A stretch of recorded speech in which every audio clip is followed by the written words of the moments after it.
வணக்கம் நேர்களே, இது ஷர்மிளா டாக்கீஸ். நான் உங்கள் டாக்டர் ஷர்மிளா. இன்னைக்கு நம்மளோட சிறப்பு விருந்தினரா இணைஞ்சிருக்கிறாரு திராவிட சிந்தனையாளர், எழுத்தாளர் திரு டான் அசோக் அவர்கள். வணக்கம் தோழர். வணக்கம். நேத்து தஞ்சையில காவிரி நதிநீர் பிரச்சனைக்காக விவசாயிகள் சார்பில் திமுக ஒரு மிகப்பெரிய போராட்டத்தை கையில எடுத்தது. அதுல பேசின எதிர்க்கட்சி தலைவர் உதயநிதி ஸ்டாலின் அவர்கள் பல விஷயத்த குறிப்பிட்டு பேசினாரு. ஆனா அவர் பேசின ஒரு வரி இன்னைக்கு மிகப்பெரிய ஒரு சர்ச்சையை ஏற்படுத்தி இருக்குது. நடிகை த்ரிஷாவை குறித்து இரட்டை அர்த்த ஆஹ் வசனங்கள் அவர் பிரயோகப்படுத்தினாரு அப்படிங்கிற ஒரு விமர்சனம் சோசியல் மீடியால நேத்து ரொம்ப பலமாக வைக்கப்பட்டது.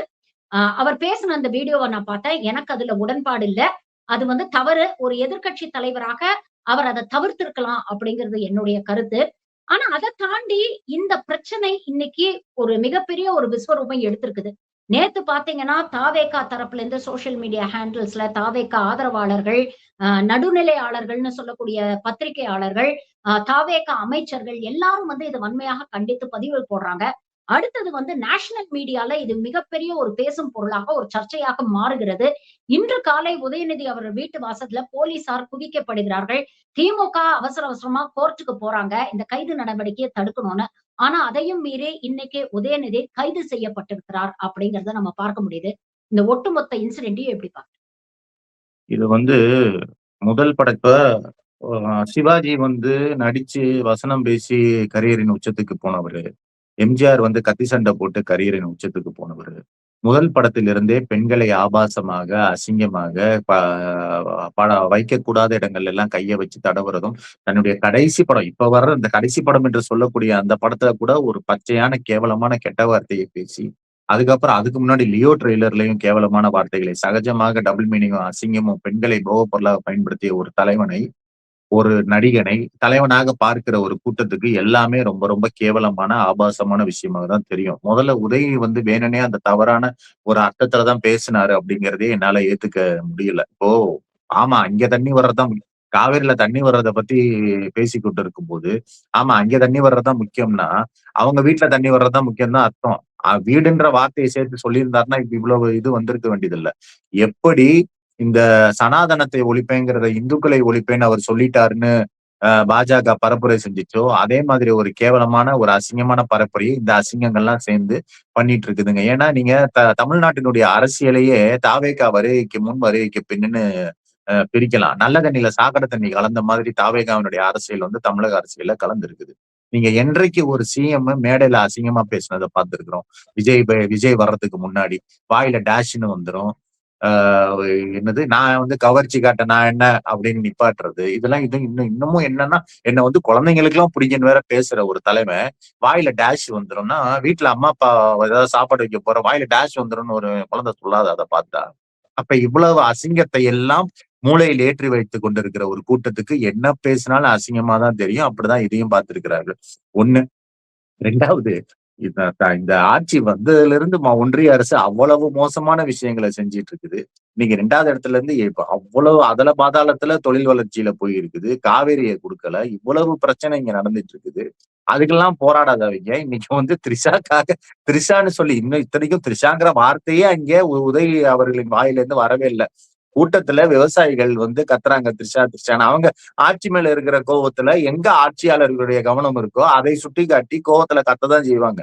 அவர் ஏதாவது மேடையில அந்த நடிகையை பத்தியோ அவங்க சம்பந்தப்பட்டவர்களை பத்தி ஏதாவது பேசினாரா? பேசவே இல்லை. அவர் அமைச்சர்களை பற்றியும் ஆட்சியை பத்தியும் பேசினாரு. அப்ப இதுக்கெல்லாம் பொங்காதவங்க இந்த நடிகைக்காக ரோட்டுக்கு பொங்குறாங்கன்னு அப்படியே நாங்க பெரிய ஒரு உணர்ச்சிகரமான ஒரு அறப்போராட்டத்தை கையில் எடுத்திருப்பதே ரொம்ப ஒரு முதல்ல தமிழ்நாட்டினுடைய ஒரு அசிங்கமா நான் நினைக்கிறேன். 3வது விஷயம், இந்த கைதுங்கிறதே எதுக்கு அப்படின்னா, நாளைக்கு சட்டமன்றத்துல வச்சு செய்வார். இவரை வர விட்டா நல்லா நாக்கப்படுங்கிற மாதிரி கேள்வி கேட்பாரு.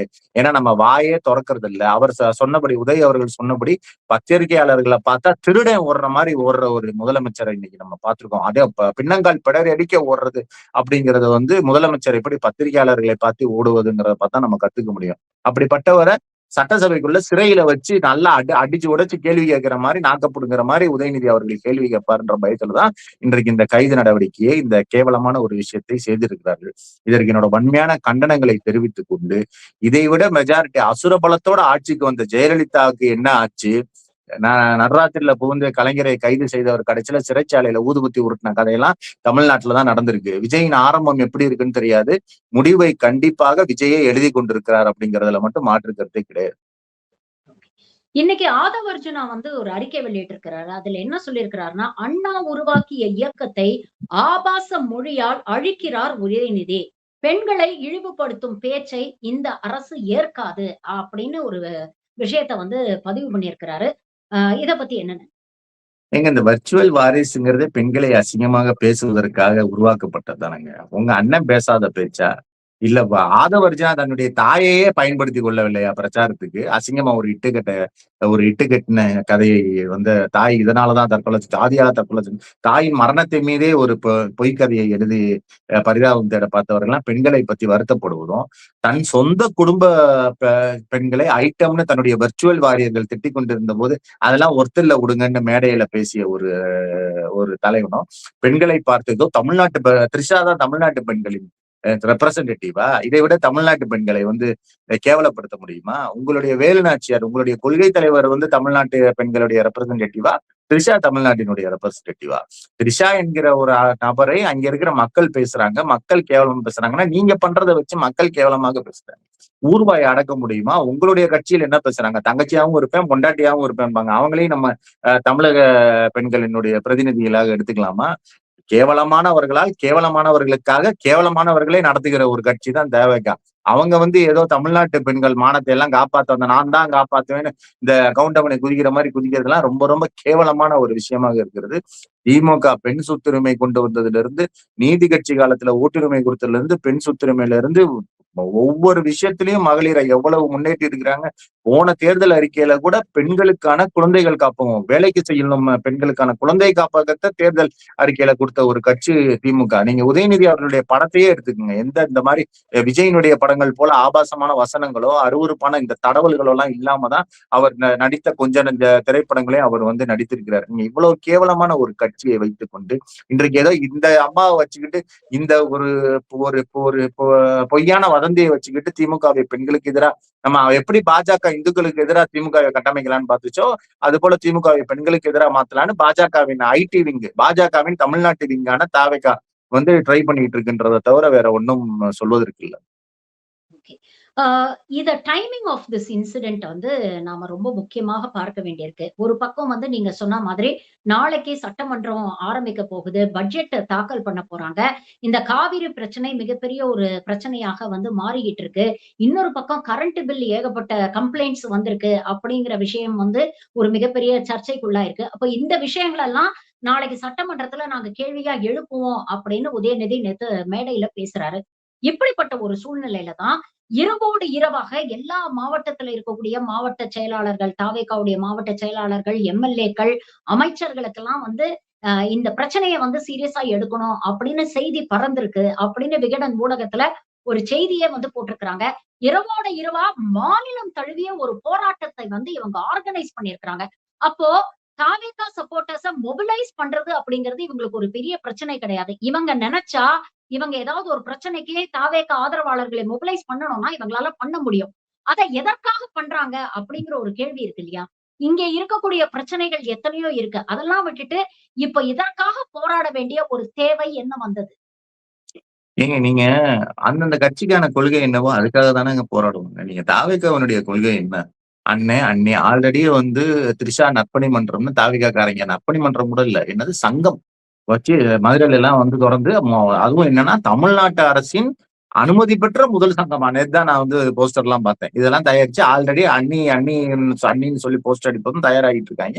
இவங்களோட இதுவே வந்து கல்ட்டு ஒர்ஷிப், தனி மனித ஒர்ஷிப். இவங்கிட்ட வேற நீங்க என்ன எதிர்பார்க்க முடியும்? இவங்க காவிரி வரலன்னு பிரச்சனையா? இவங்களுக்கு கரண்ட் பில்லு வந்து ஆயிரக்கணக்கா கூடி இருக்குது. மக்கள் எல்லாம் இபி ஆபீஸ்ல போய் சண்டை போட்டுட்டு இருக்காங்க.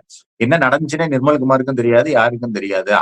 இரவோட இரவாக மின்சார விலையை ஏற்றிருக்கிறாங்க. இவ்வளவு அநியாயத்தை தமிழ்நாட்டுல வந்து செஞ்சுட்டு இருக்கிறாங்க. அரசு மாணவர்களை தாவேகான்னு கத்த வச்சிருக்காங்க. இவ்வளவு கேவலங்கள் நடந்துகிட்டு இருக்கு. நீங்க வேற எதுக்கு இந்த கட்சி போராடும்? இதுக்குதான் போராடும். இதுக்குதானே உருவாக்கப்பட்ட கட்சி. இந்த கட்சி வேற எதுக்காக போராடுகிறது? சரி, ஆட்சிக்கு வர்றதுக்கு முன்னாடி ஏதாவது உருப்படியான விஷயத்துக்கு போராடி இருக்காங்களா? இந்த ஜெயில வச்சு எத்தனை பேரை கொண்டுகிட்டு இருக்காங்க இந்த ஆட்சி வந்ததுக்கு பிறகு. யாராவது அதை பத்தி பேசியிருக்கிறாங்களா? கண்டனம் தெரிவிச்சிருக்கிறாங்களா? இந்த ஆட்சி என்பதே ஒரு கோமாளித்தனமான கேவலமான சினிமாவில் கூட, தெலுங்கு சினிமாவில் கூட நம்ம இதுவரை பார்த்திருக்கிறாத ஒரு கேலி கூத்தான முதலமைச்சர். ஒரே ஒரு வார்த்தையில சொல்லணும்னா, இந்த வாத்தியார கண்டா இந்த படிப்பே வராத மக்கு மாணவன் எப்படி ஓடுவானோ, இந்த வாத்தியார் டயர் எல்லாம் பஞ்சர் ஆக்கி விட்டுட்டு ஓடுவாங்க. ஐயோ ஒரு டயரை பஞ்சர் ஆக்கிட்டா கிளாஸ்க்கு வர மாட்டாருன்ட்டு. அது அந்த அளவுல உதயநிதியை பார்த்து விஜய் அவர்கள் பயந்து நடுங்குகிறார்ன்றதுக்கு இந்த கைதுதான் வந்து ஒரு முக்கியமான காரணம். சினிமாவில் வேண்டுமானால் விஜய் பெரிய ஹீரோவாக இருக்கலாம். அரசியலில் பொறுத்தவரை, தமிழ்நாட்டு அரசியலை பொறுத்தவரை உதயநிதி தான் ஹீரோ. அவரை பார்த்து பயப்படுகிற ஒரு வில்லன் கூட கிடையாது. வில்லனின் அடியாளை விட கேவலமான பயந்தாங்குழியாக விஜய் நடந்து கொள்கிறார் அப்படிங்கிறதுக்கு இந்த சம்பவம் இன்னொரு சாட்சி. இன்னொரு முக்கியமான விஷயம் வந்து 2 நாள் முன்னால பிசினஸ் ஸ்டாண்டர்ட்ல ஒரு முக்கியமான செய்தி வந்தது. அதாவது சமீபத்துல தேர்தல் நடந்த 3 மாநிலங்கள், ஆட்சி மாற்றம் நடந்த 3 மாநிலங்கள் கேரளா, வெஸ்ட் பெங்கால் அண்ட் தமிழ்நாடு. அது இல்லாம கர்நாடகால முதலமைச்சர் மாறி இருக்கிறாங்க டி.கே. சிவகுமார். இந்த கடந்த 60 நாள்ல இந்த மாநிலங்கள்ல இருக்கக்கூடிய முதலீடுகள் எந்த அளவுக்கு பெருகி இருக்கு அப்படிங்கிறத அவங்க டீடைல்டா ஒரு ரிப்போர்ட் அவங்க பிரசன்ட் பண்ணியிருக்கிறாங்க. அதுல மற்ற எல்லா மாநிலங்கள்லயும் அதாவது கேரளா, கர்நாடகா, வெஸ்ட் பெங்கால்லாம் எடுத்துக்கிட்டீங்கன்னா 3 மாநிலங்கள்லயும் ஆஹ் இன்வெஸ்ட்மெண்ட்ஸ் வந்து பல மடங்கு அதிகரிச்சிருக்கு. கிட்டத்தட்ட 200 to 300%. அதுவும் பிரைவேட் இன்வெஸ்ட்மெண்ட்ஸ் வந்து பல மடங்கு அதிகரிச்சிருக்கு அப்படிங்கிறத பாக்குறோம். தமிழ்நாடு ஒற்றை மாநிலம் வந்து நெகட்டிவ்ல போயிட்டு இருக்கு. அதாவது கிட்டத்தட்ட 75% முதலீடுகள் குறைந்திருக்கிறது. ஸ்டாலின் அவர்கள் ஆட்சி காலத்துல லாஸ்ட் குவார்டர்ல 44,000 கோடி இருந்தது. இப்ப 11,000 கோடியாக குறைந்திருக்கிறது. 6வது இடத்தில் இருந்த தமிழ்நாடு இன்னைக்கு முதலீட்டாளர்களை இழுப்பதுல 17வது இடத்திற்கு சரிந்திருக்கிறது அப்படிங்கிறத பாக்குறோம். இந்த செய்தி ஒரு மிகப்பெரிய ஒரு பின்னடைவை வந்து விஜய் அரசுக்கு ஏற்படுத்தி இருக்குது. இவங்க ஆட்சிக்கு வந்தோடனே நாங்க எல்லாத்தையும் பாத்திருவோம், பாருங்க இதை செஞ்சிருவோம் அதை செஞ்சிருவோம்னு சொன்னாங்க. தொழில்துறை அமைச்சர் கீர்த்தனா அவர்கள் போட்ட ரீல்ஸ் எல்லாம் வந்து எவ்வளவு வைரல் ஆச்சு அப்படிங்கறதெல்லாம் நம்ம பார்க்கிறோம். அப்ப இப்படிப்பட்ட செய்தியில இருந்து திசை திருப்பக்கூடிய ஒரு முயற்சியாக இந்த கைது நடவடிக்கையை பார்க்கலாமா? ஏங்க, நான் உங்ககிட்ட ஒரே ஒரு கேள்வி கேட்கிறேன். நீங்க ஒரு டாக்ஸி வந்து ஹையர் பண்றீங்க. அந்த டாக்ஸில டிரைவர் ஒருத்தர் ஓட்டுறாரு. பாதி வழியில இன்னொரு டிரைவர் மாறுறாரு. அந்த டாக்ஸில தைரியமா கன்டினியூஸா பயணம் பண்ணுவீங்க. இன்னொரு டாக்ஸி ஹையர் பண்றீங்க. அதுல ஒரு டிரைவர் ஓட்டிட்டு இருக்கிறாரு. வழியில அந்த டிரைவரை இறக்கி விட்டுட்டு குரங்கு அந்த டாக்ஸியை ஓட்ட போகுது. டாக்ஸில இருக்கிறவன் எல்லாம் இறங்குவானா மாட்டானா? பயந்து அலறி அடிச்சு நம்ம இறங்குவோமா மாட்டோமா? இதுதான் இன்னைக்கு தமிழ்நாட்டுக்கு நடந்திருக்கிறது. கொஞ்சம் நஞ்சம் தமிழ்நாட்டுக்கு மேல மரியாதை இருக்கிறவனும் அந்த கீர்த்தனா ரீல்ஸை பார்த்தவொன்னா இருக்கிற முதலீட்டையும் எடுத்துட்டு ஓடணும் தான் நினைப்பானே தவிர, யாராவது இங்க வந்து இந்த அமைச்சர்களின் மூஞ்சி முகரைகளையும் இவர்களுடைய பேச்சு மூஞ்சி முகரைன்னு சொல்றது அவருடைய தன்மையை நான் சொல்றேன். அவர்களுடைய உருவத்தை சொல்லல. இவர்கள் பேசுகிற தொனியும் இவர்கள் முன்வைக்கிற ஐடியாவும் புல்லட்டுக்கு போன் பண்ணி கேளுங்கன்னு பத்திரிகையாளர்கிட்ட சொன்ன அம்மா கீர்த்தனா. இன்னொரு அமைச்சர் சொல்றாரு தூத்துக்குடியை பத்தி பத்திரிகையாளர் கேட்டா அதை வந்து தூத்துக்குடியில கேளுங்களாம். இந்த வடிவேலு சொல்லுவார்ல வீட்டு பக்கம் வா ஏரியா பக்கம் வான்ற மாதிரி இன்னொரு அமைச்சர் தூத்துக்குடியில கேளு. அப்ப இலங்கையில மீனவர் சொல்றாங்கன்னா இலங்கையில் நின்றுதான் கேட்கணுமா?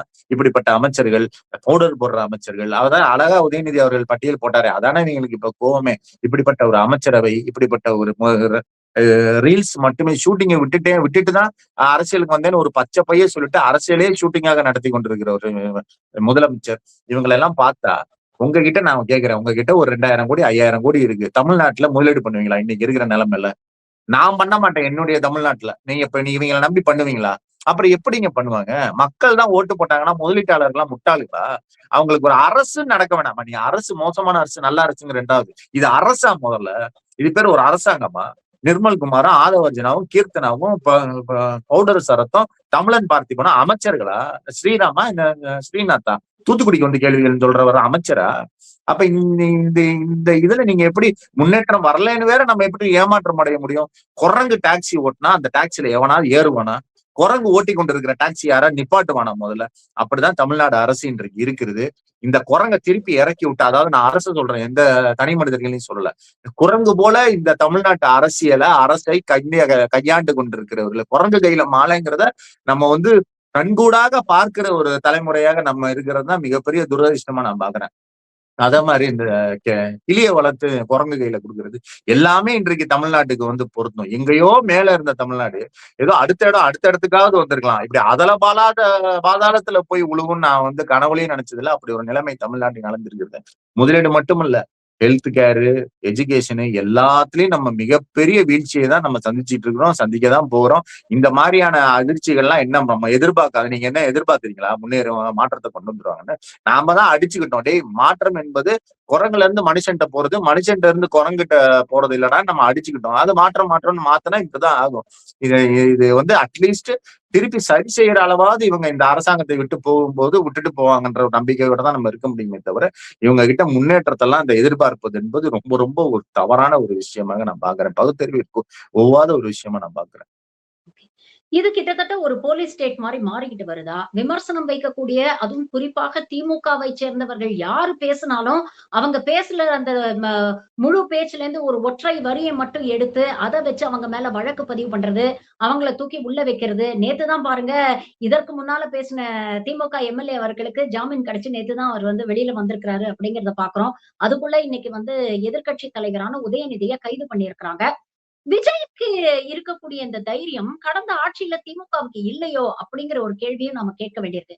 ஏன்னா இன்னைக்கு சோசியல் மீடியால நிறைய பதிவு நான் பார்த்தேன். கரூர் விஷயத்துல இதே மாதிரி தைரியமா விஜய ஸ்டாலின் அரெஸ்ட் பண்ணியிருந்தாருன்னா இன்னைக்கு திமுகவுக்கு இந்த நிலைமை வந்திருக்காது அப்படின்னு திமுக ஆதரவாளர்களே திமுக மீது ஒரு விமர்சனத்தை வைக்கிறாங்க. இது எப்படி கெட்டவனுக்கும் நல்லவனுக்கும் ஒரு வித்தியாசம் ஒண்ணு இருக்கு. என்னன்னா கெட்டவன் எல்லாத்திடையுமே கெட்டவனா இருப்பான். நல்லவனும் எல்லாத்திடையுமே நல்லவனா இருக்கும்போதுதான் பிரச்சனை வருது. எம்கேஎஸ் இந்த தமிழ்நாட்டுக்கு செய்து விட்டு போன பிரச்சனை என்ன அப்படின்னா, கெட்டவர்களுக்கும் அவர் நல்லவரா இருந்ததுதான் அவர் தமிழ்நாட்டுக்கு செய்து போன மிகப்பெரிய பிரச்சனையாக அவரே எதிர்பார்க்காத அளவுக்கு இன்றைக்கு தமிழ்நாட்டை சிக்கல்ல சிக்க வைத்திருக்கிறது. அவர் கெட்டவர்களுக்காவது அவர் கொஞ்சம் கெட்டவரா கூட இல்ல, கொஞ்சம் அதிகாரத்தை பயன்படுத்துவராக இருந்திருக்கணும்.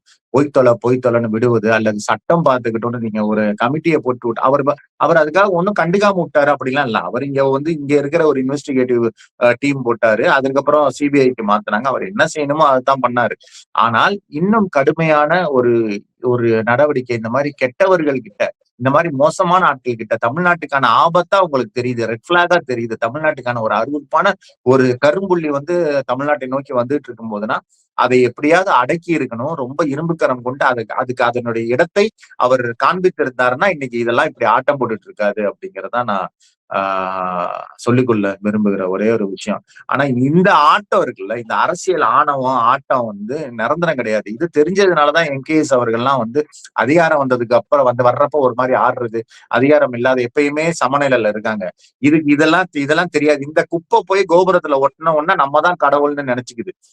கீழே இறங்குறப்ப தெரியும் இதை விட உண்மையிலேயே அகங்காரமும் ஆணவமும் உண்மையான அரசியலும் தெரிந்த குப்பைகளே எவ்வளவு பாடுபட்டுச்சு தமிழ்நாட்டுல, என்னெல்லாம் நடந்துச்சுங்கிறத பாத்துக்கிட்டு தான் இருந்தாங்க. கடைசியில கைய கணமா கால கணமான்னு தெரியல, சிசிடிவி ஃபுட்டேஜ் தெரியல, அப்போலோல எவ்வளவோ நம்ம பார்த்துட்டோம் தமிழ்நாட்டுல.